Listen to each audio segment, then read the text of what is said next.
मित्रों, सुख दुख जीवन में धूप छांव दिन रात की तरह निरंतर आते जाते रहते हैं।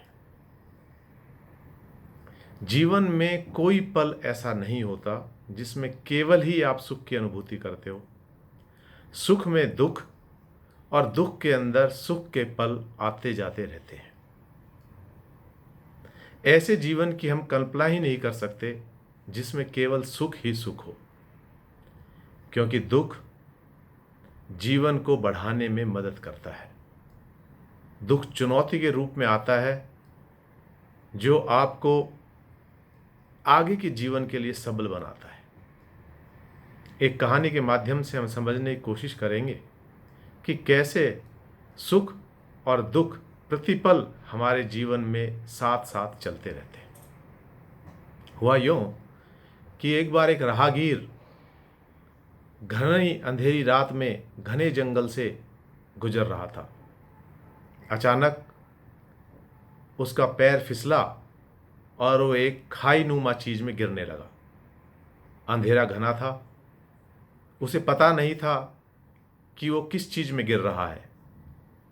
सुरक्षा की दृष्टि से उसने अपने हाथ पैर मारे और हाथ में कोई रस्सी जैसी चीज उसके आ गई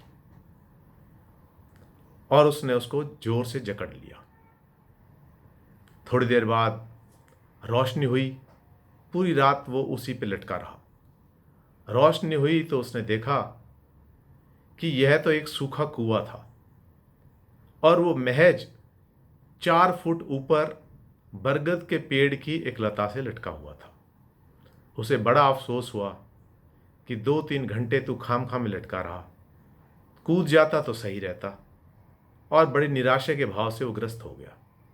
लेकिन तभी उसकी दृष्टि उस कुएं में बैठे एक अजगर पर पड़ी तो वो निराशा सुख में बदल गई। वो खुशी के मारे उछल पड़ा कि मान लो तूने हाथ छोड़ दिए होते और नीचे ये अजगर आज तुझे अपना भोजन बना लेता। बाहर निकलने की कोशिश करने लगा।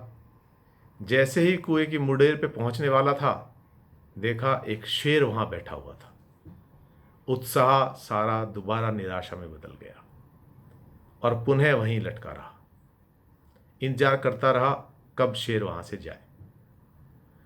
तभी ऊपर से एक बूंद किसी वस्तु की उसके होठों से टकराई। उसने जीभ से उसको छुआ, चखा तो बहुत मीठी। ऊपर दृष्टि गई तो एक भालू पेड़ पे चढ़ा हुआ था और शहद तोड़ रहा था।